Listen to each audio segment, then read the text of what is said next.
Hello there, everybody. Welcome to another live stream. I see there's some people watching, so let's just start and go ahead. I've been doing a few live streams to kind of test out the waters, to kind of see if this is for me. And I kind of like doing them because I like reading the chat and like actually engaging with people while I record videos. And I also like doing them when I have a particular thing that I want to do. And today I want to take a look at Tales of the Valiant, a new RPG by Kobold Press that is coming out sometime. We know that it's coming out because it has been kickstarted for a ridiculous amount of money, and I haven't had the chance yet to properly look at it this week. So normally I would be like talking about it everywhere on my channel, but I haven't had the chance yet. As a matter of fact, I haven't done any videos this week, I think, yet, because I have been very deep in writing and family stuff. But yeah, if you are in the chat and you can hear me and you have any questions, make sure to post a question in the chat. If you can miss like $100 or $1,000 or $10,000, make sure to send me a super chat of $10,000 because that really helps out the channel. But let's just go in here and select details of the Valiant thingy. I completely destroyed my thing, so I need to yeah, I did something completely wrong. So what am I doing now? This is the wrong. Oh, here it is. Here we are. Yes. So Tales of the Valiant, right? It is pretty insane. So hello Fred, welcome to the channel again, welcome to another live stream.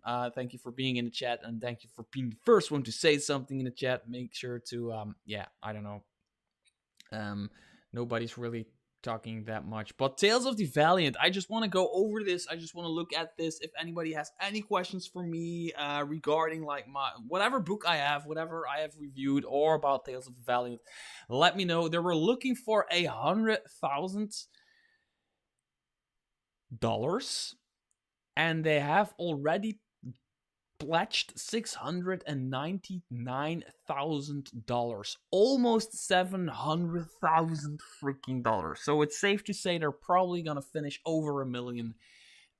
Because they still have 28 days to go. They still have those final 48 hours to go, all of that jazz. So we know for a fact that Tales of the Valiant, or what I'm calling it, Valiant RPG, is going to be a thing. And I've missed out on the first 24 hours or whatever because I was busy. But so the first question, is there going to be a Game Master book? So what I'm going to do is I'm going to look over the Kickstarter page to see what they kind of offer and for what prices, and like my first response to that kind of stuff. And then I want to look at the preview PDF they have. It's a free download preview PDF where you can get like a vibe of what Valiant RPG is actually going to be. Now, I am doing this in another browser than I normally use. That is not to hide my porn, but it is actually to because Firefox slows down my computer while streaming a lot, and the Microsoft thingy doesn't. So that's a good thing. And also, I haven't backed this. Full disclosure, I do not back Kickstarters by Kobold Press. I would back Kickstarters from Kobold Press if they didn't keep sending me free stuff all the time. So that's not telling Kobold Press not to send me free stuff, but just, yeah, they keep sending me free stuff. Everything they release, they send my way. So for me, there's just no point in backing the Kickstarters. I just talk about their products on my channel, and I hope that also helps them out a lot. So, Valiant RPG. Tales of the Valiant keeps all of the best 5e D&D and adds a Kobold Press spin to the well-loved game. It combines the Creative Commons Foundation of 5th edition. Creative Commons is like the new thing where you can basically use everything 5th edition and create new stuff with new elements to create a powerful Kobold style 5e with teeth. 5e with teeth. So that's a really weird way to, yeah. Of course, Tales of the Valiant includes the fighter, wizard, and rogue, and dwarves and elves, much more than that. It provides a wealth of new options, expands gameplay, create your own world, and share your adventures. It's built on the Creative Commons and open role-playing content license, so the core rules are available for everyone to expand on. So it is, Tales of the Valiant itself is going to be an open license game, meaning that as long as you don't copy their artwork or like their layout or like their brand style or whatever, you can do whatever the you want with it, which is of course the only way to go for stuff, RPG stuff. For as a matter of fact, I have my own adventure out, Isle of the Dreaded the Cursed. For the love of God, if you want to take stuff from Isle of the Dreaded the Cursed and reprint it in your own book, just do it. I actually celebrate that kind of stuff. So there is a preview PDF, as you can see right here. But I will look at that. I already opened it, but I will look at that later. So there's already people in chat chatting about what do we know about the alpha release? What is it? An alpha version of the Player's Guide, a Monsters Fall, both. It might end up playing Tome of Tales of Valiant, but man, I'm going to decide today and back a Kickstarter. If you back the Kickstarter due to this video or whatever, go to the description of this video. There's a link there, and if you click that, it actually tracks that you came from me, which gives me bragging rights towards Kobold Press. I could be like, hey, I sent you a guy, and that's awesome. So I don't get like paid or whatever if you use that link, but it helps me out to kind of like measure what I do on this channel. Guide. So there's a player's guide. Includes everything you need to create legendary heroes, run a game, and the Monster Vault includes every dungeon crawling and fire bunch creature of high fantasy. Tales of the Valiant Strike. So I don't think there is going to be a game master's book. So I think this is only going to be so it's going to be a player's guide. There's going to be a Monster Vault, and that is basically it. Yeah, it's 2 books in a sleeve, in a nice looking sleeve, which I like. Yeah. So before we take a look at like the pledge levels and the cost of the pledge levels, so the player's guide, I'm excited. Let's see what's in there. There's a Barbarian, Bard, Cleric, Druid, Fighter, Mechanist, Monk, Paladin, Ranger, Rogue, Sorcerer, Warlock, and Wizard. So I'm not seeing anything new. Like the Mechanist is new. There's a Lineage and Heritage. We already saw that from the playtesting stuff where you basically have a lineage which represents the way you look because you come from a line of that race, and then you have something that represents your heritage. It's just the way you were brought up. For example, you have the lineage of an elf, so you look like an elf, but you have been found by dwarves, so you act and talk and curse like and drink like a dwarf. So you could be like an elf lineage, dwarven heritage, so you could be like a max of that, which I really like. I think that is a really cool way of creating like almost like your own half race, maybe even, or like just creating your own character. You could go full stereotypical with it. You could just be like a dwarf lineage with a dwarven heritage and just be like the dwarf of dwarfs or the elf of elves or the humans of humans. Absolutely insanely cool to do that because I really love cliches personally. But you can also just yeah, if you are one of those builders or people who want to mix stuff up, it's really cool to have that. Check out the alternative covers too. Yeah, I have so many books due to your reviews. Yeah, people keep complaining, but please send your complaints to I am not responsible for all the books you buy at gmail.com. I will make sure to reply to that. No, I people keep saying that a lot. Like they keep buying books because I review them. That's the point of my channel, by the way, Jack Hanks. I don't do negative reviews, so my channel is not like really a review channel. It's more like a collection of stuff that I, a Belgian guy behind a computer, not like an expert or whatever, a Belgian guy behind a computer likes. That's basically what my channel is all about. So we have backgrounds and talents. Talents are basically feats, equipments, magic items, how to play the game, spell casting, running the game. So there is, in the player's guide, there's actually a section running the game. So to answer a question earlier in chat, is there a thingy? A game master book. There isn't a game master book, but there is a running the game chapter in there. And then we have conditions, gods, and creature stat blocks.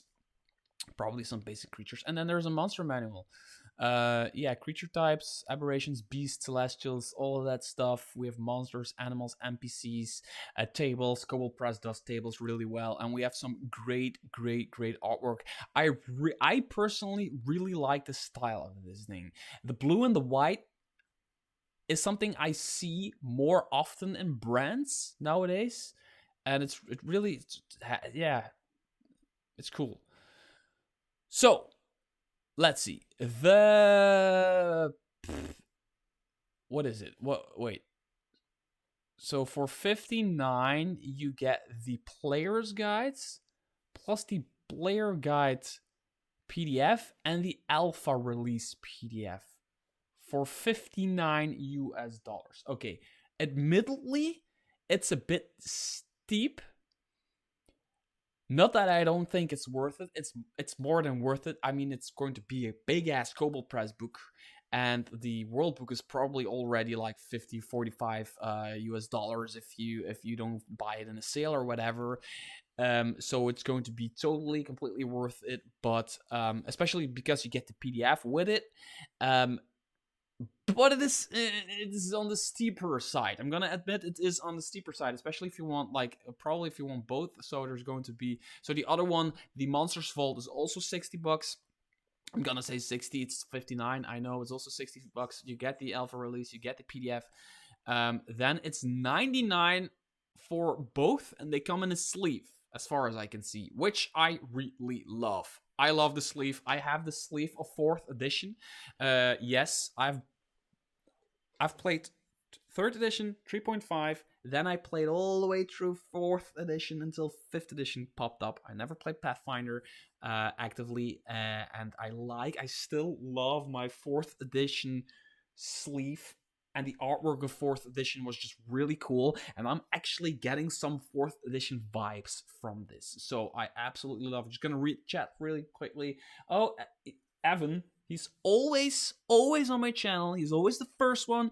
By the way, thank you so much, Evan, for always being the first one to respond to my videos, comment on my videos, being the first one to like them, being the first one to do whatever stuff, being the first one to talk to me on Discord. I like the fact that the Game Master section is in this book. So one extra book needed over. Yeah, so there is a Game Master section in the player's guide, which I like in a sense that you don't need to buy an extra book. But I don't know, just having those 3 books and having a book dedicated to game mastering is really cool, but it is also really hard to create. To write a Game Master book like the Dungeon Master's Guide of 5th edition. I still think it is one of the worst books ever written for Dungeons and Dragons. It's completely it's like 50% of it is just I never would ever use it. But the 4th edition Game Master's Guide is probably the best Game Master's Guide ever written for any RPG. I've been talking with many people about it, and there's many people who actually agree that the 4th edition Game Master's Guide, Dungeon Master's Guide, is insanely good, but it is so hard to write a good Game Master's book. That said, yeah, I meant one less book needed overall, of course, yeah. The 5 EDM guide is practically worthless, yeah. So the limited editions, I like these. So normally, if you've been on my channel for a while, you know that I am not a big fan of alt covers. I never really like them. And I still don't like these as much as I like the originals. I like the originals. This kind of stuff I like a lot. This just doesn't really do it for me. I don't know why I don't like the alt covers. I mean, the artwork is great. The design is great. I don't know, especially the 5th edition ones. I think they are really, really ugly. Oh, what's this? Digital rewards. So it's Roll20, Foundry, what's that? Fantasy Grounds. What's the middle one? And then there's Shard Tabletop, of course. More digital rewards.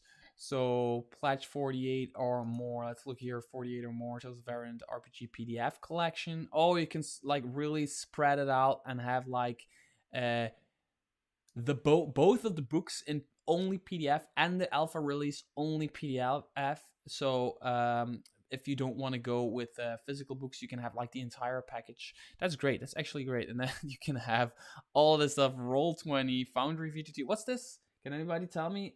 Alchemy. Yeah, sure. Alchemy RPG. Fantasy Grounds and Shard.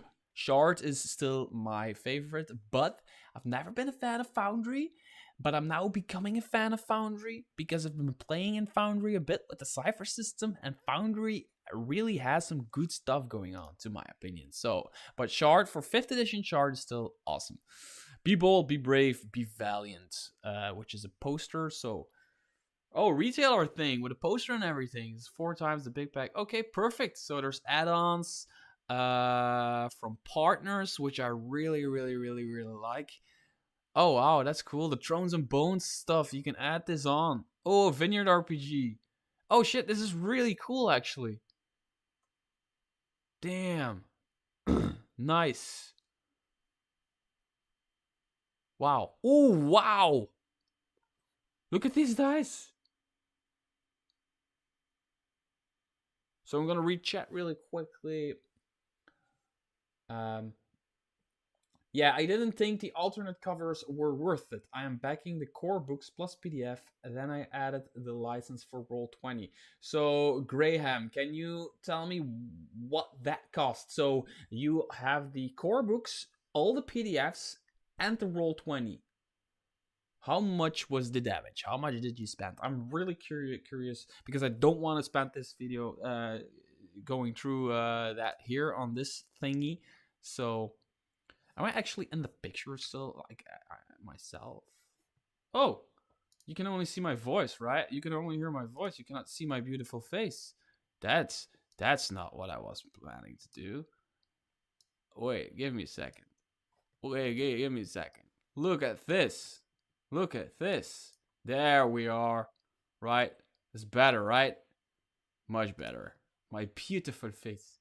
I just went to the barber shop, so now you need to tell me my hair is looking nice or something like that. 266 Canadian. Now I still don't know. 266 Canadian. 266 Canadian to USD. 195 USD. Oh, 89, something like that. 190 USD for the core books, the PDF, and the license for Roll20. It's a lot of money. I think it's worth it. I still believe it's worth it, but I admit it is a bit of money for yeah, if you want to get like more out of this. Is this okay? Special editions. So yeah, that's about it. They have a ton of stretch goals unlocked, of course, because they were looking for 100k. They were just like, yeah, we're gonna look for 100k. Why not? Let's just look for 100k. And then now they have 700k almost, so they're about to hit this Indomitable Fortress of Dib. Oh shit, yes. And Return of Dib Adventure level 1 and 2. 50 backer world summaries, new monster vault, a guide to the labyrinth, enter the world of Valiant PDF, Yellow Dragon, shit, Kobold Witch, how to speak Draconic, a complete language for kobolds and dragons. That's awesome. That's really cool. An encounter builder, character form fillable character sheet, an adventure level 1. Yeah, this is cool. So let's look at the Valiant Tales of the Valiant preview PDF that is free to download for anybody who goes to the Kickstarter page. Link in the description below. Again, if you haven't backed it and you want to back it, please follow the link in the description below. Helps me out because then I get bragging rights to Kobold Press. Table of contents, step-by-step character creation, gaining levels. So this is a preview PDF. How official is this? Like, how finished is this? I can see lead designers, which some people I know. Celeste is awesome. Whenever their name is on it, I'm like, yep. Yeah. Awesome. Art Mark Rattle is in here. I'm just looking if I'm seeing some names. So gaining levels, lineage and heritage. So they talk about what a role-playing game is. Choose a class, how you have to. I like the simplicity of this book. This book has a lot of information on one page, and it isn't just all art and some text, right? So there's still this, like, almost all of this is 5th edition stuff we know and love. There were some differences here. If I don't choose a class, the luck system, is the luck system still in here? Choose background, gaining levels, tracking XP, character classes. There we are. So they have the cleric, the fighter, the rogue, and the wizard. I like that they have the fighter because I like the fighter. He's a hardy adventurers who excel in combat and weapon use. D10 still, key abilities, strength and dex. Proficiencies, constitution and strength or dex. Love it. Only the fighter gets that. They get to choose between strength and dexterity, which makes sense because in 5th edition you can build one of those badass dexterity-based fighters, like, I don't know, a swashbuckler or something based on the fighter, and you give them dexterity and you give them all that crap, and then still they're proficient in strength, right? Which doesn't really makes a ton of no sense. I wanted a beginner set, not a new monster book, since a Kobold fan probably has at least one of their monster books, and the whole point was to not invalidate current books. Warren, I feel you, and I kind of, to an extent, agree. So they say, like, all of it is backwards compatible, and the entire point of this is to have a new-ish system, but not having the need to necessarily buy all of the new books. So you're going to still be able to buy the Monster Vault. To play the monster books like the Creature Codex and Tome of Beasts and whatever. You can still use that. But then again, the monsters in this system are a bit different. They have some new features. They have some redesigned stuff that you can use completely next to the monsters from 5th edition and just mix them up and sometimes use them from this system. So you don't necessarily need to get the Monsters Vault.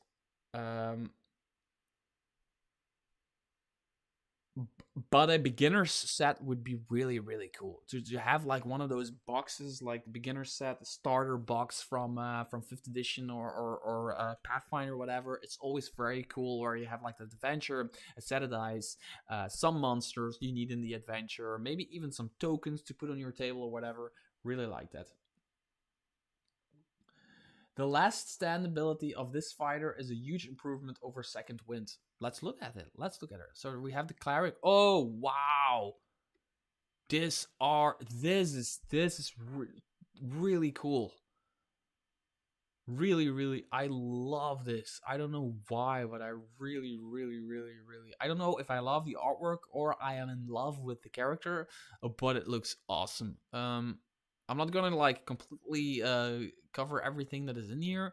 That's not why I'm doing this. I just want to, like, give my first impressions. She's badass. She badass. The fighter, my favorite class. So let's. Yeah, that cleric is a vibe. Yeah, she's a vibe. I mean, she has a, what is that called? This thing. Is it a sickle? Is that the right word? A sickle. She has armor that actually. A lot of times, female characters have armor that don't make sense, and male characters have armor that makes sense. And I believe this artwork strikes that middle ground of having it look sexy. I don't know, kind of like what's she called? Anakin Skywalker's wife, where she is always, like, wearing those cool badass clothes that are also sexy in a way. That's what that is. This is like the shoulder pads. They make sense. The breastplate makes sense. But also it's meant to look like she's a cleric, and she looks all I don't know. Yeah. Padme Amidala. Yeah, that was what I was looking for. The fighter. She also badass. So yeah, don't strike her in the upper legs because she will go down. But other than that, I wanna. So there is the last stand ability. Last stand. When you take damage that would reduce reduce your hit points to less than half of your hit point maximum, rounded down, you can use your reaction to spend one or more of your hit dice, up to a number equal to your proficiency bonus. Immediately roll those hit dice. You regain HP equal to the sum of all dice rolled plus your Constitution modifier.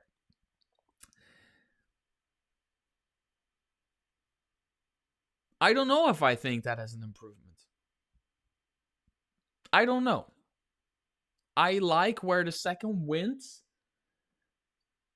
is a whenever you want kind of ability. You can wait till the very last second or just use it out of combat.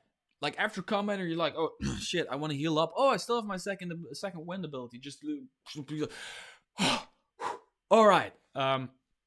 So I don't know if I mechanically, thematically, I really like this. I really like that. Oh, you're bloodied, so you spent your reaction to kind of do that last stand kind of thing. Thematically, yes. Mechanically, I don't know. It forces you to do something at a point when you take damage that would reduce your hit points to less than half your hit point maximum. So you don't get to use it after that if you need to use it at that point in time. Which those kinds of features I don't really like. So what do you have to say? I like having a reaction to taking a punch rather than hoping to use my next bonus action. Plus having multiple hit die at once could be huge in a fight. Yes. So the hit point regain you get from this could be insane. If you have a proficiency bonus of 3, you can literally roll 3 dice plus your con modifier and heal that up, which is after you of course take the damage, probably. That would reduce your hit points. So you take the damage, and then you heal up as a reaction. Is that how yeah, probably. So the fighter is in here. Let's quick look at the rogue. Is that like a rapier and a crossbow? So there's still sneak attack. There's thief scant, which I really like. That's something I use in my games quite often. Well, not often, but it comes up. You can deal an extra 1d6 damage to a creature you hit with an attack if you have advantage on the attack roll. The weapon you use must have the finesse property or be a ranged weapon. You don't need advantage on the attack roll if another enemy... so it's basically the same thing.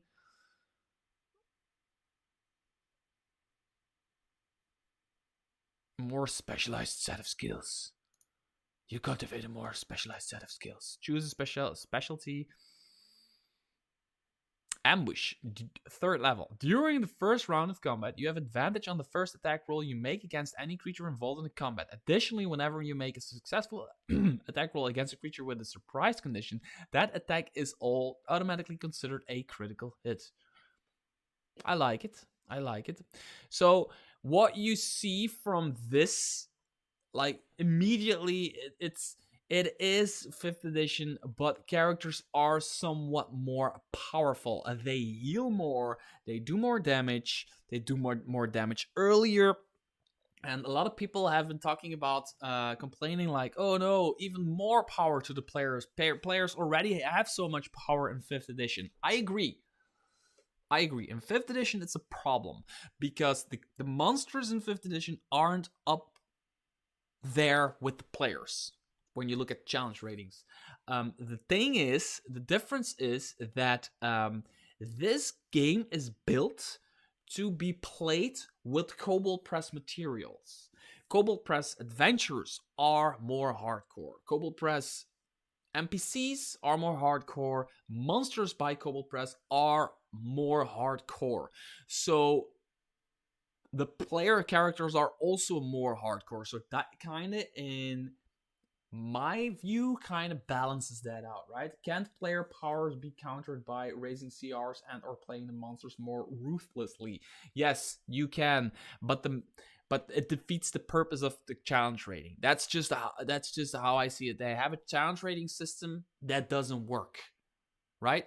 I mean, you can have like a global positioning system in your car, and when it doesn't function, you can say like, oh, I can still take a map and look where I need to go, which is possible, but it defeats the purpose of your global positioning system. That's basically how I see it.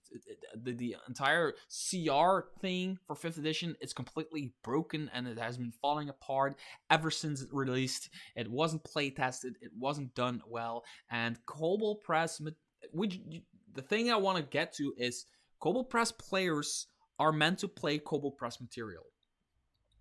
Then the challenge ratings make sense, because even like the challenge ratings in the Tome of Beasts and Creature Codex and all that, I've been complaining that they are off, but they're actually not really off. They're meant to be pitched against people who play Kobold Press material, who play subclasses from the Kobold Press books and all of that stuff. That's the way I see it, basically. So I've seen the Rogue. Okay, the Wizard is really cool artwork. Is he a gnome? Is gnome or a dwarf? Is this a gnome or a dwarf? Old Game Hermit. If that is the case, then it's not really compatible with existing 5e material like Kobold Press is claiming. Caps lock. Oops, caps lock.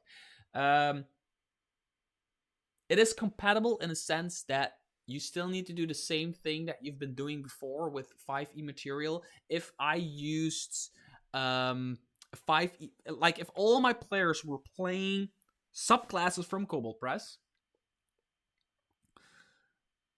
and I used a monster from the monster manual for 5th edition, I needed to go up in challenge rating. Nothing has changed. You still do that exact same thing. If you use monsters from the monster manual, or Follows Guide, or whatever, guides to whatever crap that Wizards of the Coast makes, you need to still do the same thing in order to pitch them against the characters that are in Valiant RPG. Because Valiant RPG, to me, is not really, like, I don't necessarily see it as a new system. I just see it as all, like, playing the most Kobold Press that you can play. Playing 5e in the most Kobold Press way that you can play. That's what Valiant RPG basically is to me. So, yeah. So there's ritual casting, the battle mage, which is really cool. Isn't there also a cantrip? Oh, here the cantrip adept. Literally a subclass for a wizard who is specialized in cantrips. It's easy to dismiss the cantrip as an unsophisticated afterthought plied by hedge wizards, but clever, cautious wizards sometimes specialize in these humble hexes, while other mages must weigh the use of arcane resources. Cantrips added hardly even notice. At their command, cantrips aren't so humble.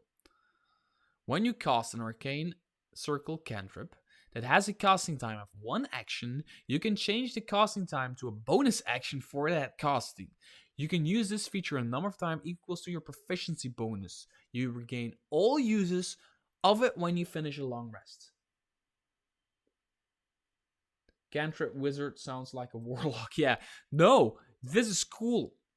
This is like a really tiny bit of text, but it changes a lot. If you have this ability and you have stuff that normally takes cantrips that take an action are often, like, almost all cantrips probably take an action, but cantrips, casting a cantrip as a bonus action can be really, really, really cool if you combine it with like some sword fighting or bow shooting or whatever. I like it. Yeah. Beastskin. So we're looking at lineages and heritages. So lineages. Beastskin. What is a beastkin? Born between civilizations and the wilds, beastkin are as varied as the animal kingdom itself, sometimes called wild king or werewolf. Cool. Is that just in the base book? That's cool. Okay, that's cool. The dwarf, the elf, the human. And then there's language. There is heritages, cloud heritage, cosmopolitan heritage. So, like, you can look at that's cool. You could just be like a dwarf. Let's say I'm a dwarf, right? Lineage. So I have my age, my size, my speed, my night vision, my dwarven resilience, and my dwarven toughness, which is now a base thing. Every dwarf gets this. So I look and feel and sound like a dwarf, right? And I then can choose my heritage. Where do I come from? What have I been doing? I can go completely stereotypical and have a fire forge heritage, where I have been a dwarf who has been raised around the forge and who knows how to forge stuff. But I can also have a nomadic heritage. Maybe I'm a dwarf who I don't know, who fell from a cliff while climbing a mountain or something like that, and he got lost, and somebody picked him up, and like a group of humans picked him up, and they start traveling, and they raise them as their own. So they are a dwarf. They're strong. They're sturdy. They swear a lot, and they have a beard, but they have more of that jack of all trades thing going on that humans have. I like that for building your character. It really helps, and it really reminds me of that PDF. I've been saying this all the time. That PDF on the Dungeon Masters Guild called An Orc and an Elf Had a Little Baby. That's the title of the PDF. An Orc and an Elf Had a Little Baby. There's a volume 1, a volume 2, and a volume 3, where you can just combine all races to create kind of your own thing. And it is balanced. Like 99%. You can always min-max the shit out of it if you want to, but it is pretty balanced, right? True Strike cantrip may be useful like this.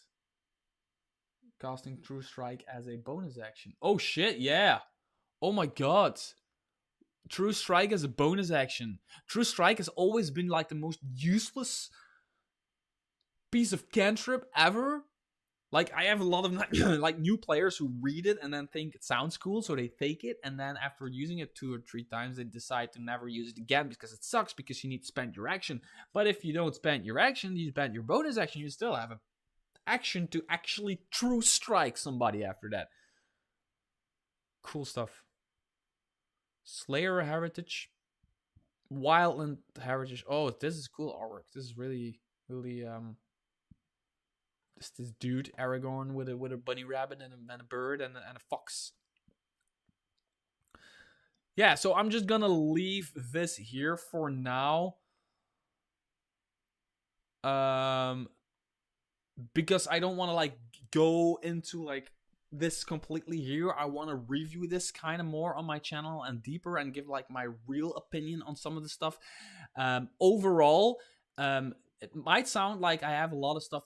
Like, I have some bad things and some downsides to say about Tales of the Valiant, but that is just, I do that for every game I have. Like, all video games, every movie I watch, everything I do, I always have some stuff that I like less and some stuff that I like a lot, and as long as the positive outweighs the negative, I'm happy. And for Tales of the Valiant, I like it so much, and I am so eager to get my hands on it.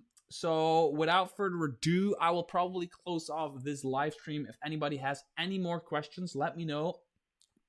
Now is the time, or you just want to say, my hair looks good, just tell me now, and then I will close off the live stream. And I thank everybody for coming here. This video will go online as well with timestamps. I prefer the term culture over heritage, but the concept is the same. Yeah. Culture is actually a good term. I don't know if I would prefer it. Heritage just really sounds really expensive, right? Heritage. And I just kind of like it in a game. The Xavier of Whiskey says, you look great. That's probably because you have been drinking a lot of whiskey.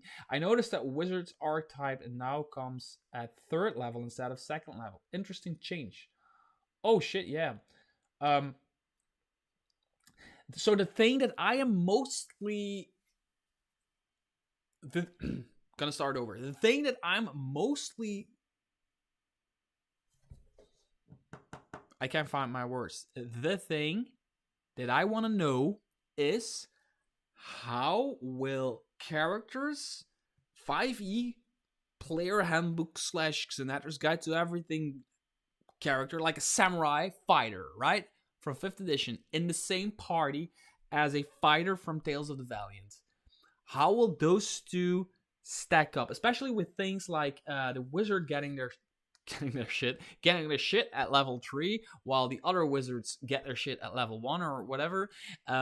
So it's completely different mechanically, but there's still wizards in the party, but it's different mechanically, and I just want to know, like, how much more powerful is one player going to be, and how much work as a game master are you going to have to kind of give that other player the same sense of power. Maybe give them an extra magic item. I don't know. Maybe just make them feel good in combat by just explaining their actions in a way that makes them feel good. I don't know. Oh, the cleric domain comes at level 3 instead of level 1, so it's the other way around. Going up to level 5 is a very small preview. Understandable, but I imagine bigger changes as the levels go up. Yeah, I'm also just not really interested in anything beyond tier 2. For 5th edition, anything 5th edition. The game, for me, I love the game. Don't get me wrong, I love the game. I love writing for the game. I love playing it. I love running it. All the way up to like level 10, 11, sometimes 12, and there stuff just starts falling apart like crazy. Combat starts to take an entire session, and I don't like it anymore and just want to start over from level 1. Yeah, turns get a bit long. Especially I have like 2 players that are on my table that are like those really action economy minded players, right? They just like, I do this for my action, this for my bonus action, then another action, another bonus action, and then I do I don't know, a triple. I made up another action, and there's also 26 times my movement. I can fly, I can change into a creature, then I want to heal him, and I just keep going, and I'm just like, I know they know what they're doing because they know the rules better than me, but it just keeps, and that's just what happens at like level 9, 10-ish for me. Yeah. So other than that, let me just say thank you to everybody watching my channel. I'm sorry for no videos this week. I've been writing for the Quintessential Guide to Monster Encounters, which you can still pick up and pre-order. The Quintessential Guide to Monster Encounters. Google it. So I'm gonna close off. Thanks for joining. Thanks for stopping by. Thanks for all of that stuff. And until next stream, bye-bye.